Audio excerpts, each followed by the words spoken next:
with the ostomy, what I found today was, I thought, I need to change the appliance and everything today. So I'm going to go into a regular bathroom so I can stand up and change everything. Was it better, easier? No, it actually wasn't. I was having trouble getting the appliance to stick. And I really had to work to get it to stick, and there's no room in the bathroom really to put things. And so yeah, no, it didn't work out so well. It's much easier to do it in here than it was taking everything into the bathroom, because you really don't have places to sit things and to work with it. And I really didn't have a good mirror to be able to see to put the appliance on.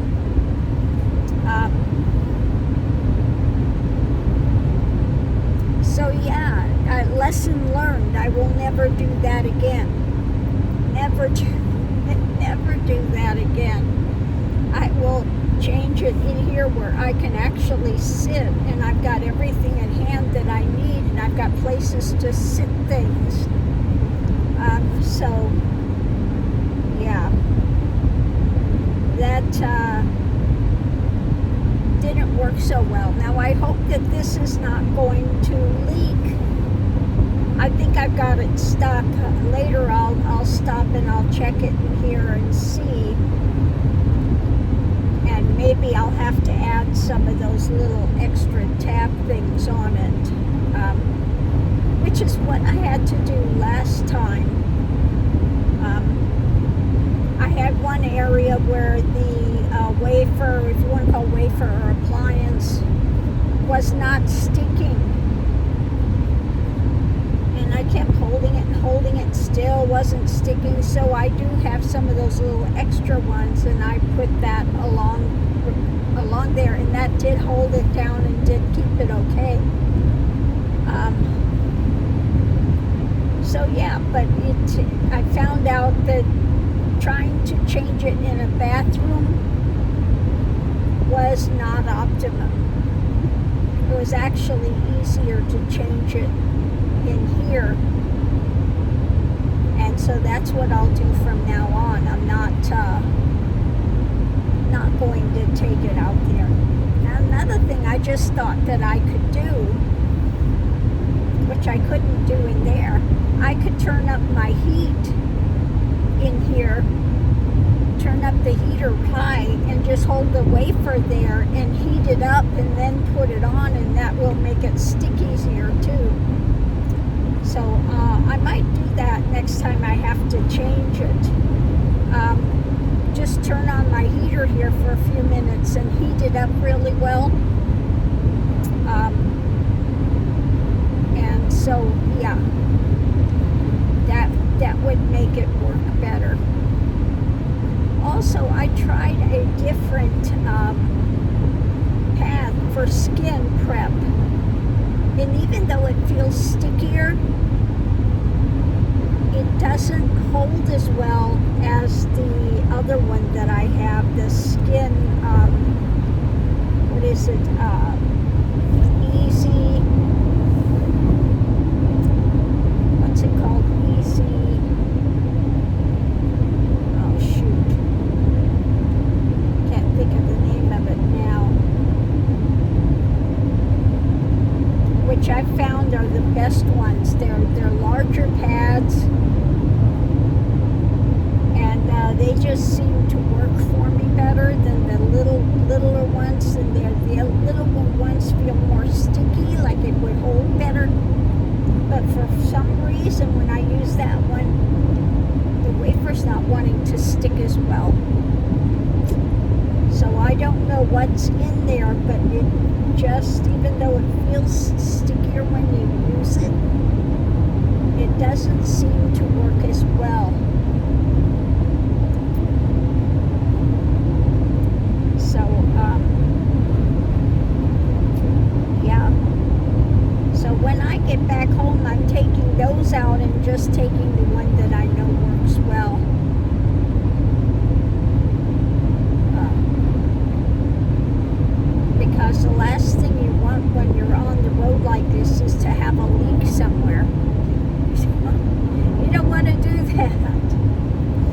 And you want to change your bag. I change it when it's 1/3 to 1/2 full, like this much in it up to this much in it.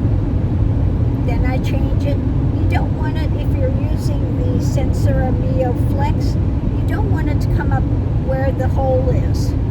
Because then when you go to take it off, you're going to have a difficult time, okay? Because you don't want output coming out of your bag when you're trying to change it. Yeah, so I change it when it's 1/3 to 1/2, you know, up to where the circle is, where you're sticking it on your appliance. So you can actually close it and seal it, okay? So that's another little helpful hint for those that are having brand new ostomies, colostomies, and you know, just getting used to when you can change the bag, when not. Okay. Maybe I'll have to have extra bags for the month. That's okay.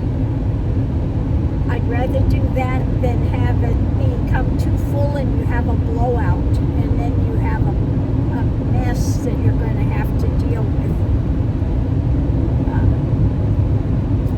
And also, you know, the more output that's in it, the heavier it is on your skin pulling it. So, yeah, I do check it quite often to make sure of where we're at with that. And so far, I've never had a blowout. So, that's just something you want to watch and know when you have the most output coming out. So, if it's when you're sleeping, then you might want to change your bag just before you go to bed. Okay?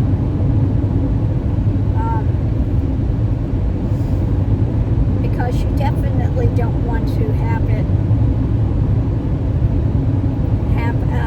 all of a sudden a blowout and leakage everywhere. That just is not something you want to deal with. Now, another thing, you're going to notice some things you can eat and you'll get really pasty output, and then other times you'll eat something and then it makes it really liquidy. So just kind of pay attention to what you're eating, and you know, you can kind of monitor a little bit of what it's doing. If it's more of the pasty output and you're getting pancaking where it's staying stuck around the stoma, you know, every hour or so go in and just push it down the outside of the bag. You just push it down to the bottom of the bag, because if you get too much, it can push on the stoma and that can be a bit painful, or it can start to go underneath your appliance and you'll get leaking. If you feel stinging, then it's going under your wafer, under your appliance, and you know that you're having a leak somewhere. So that's another thing to watch out for. And when you cut your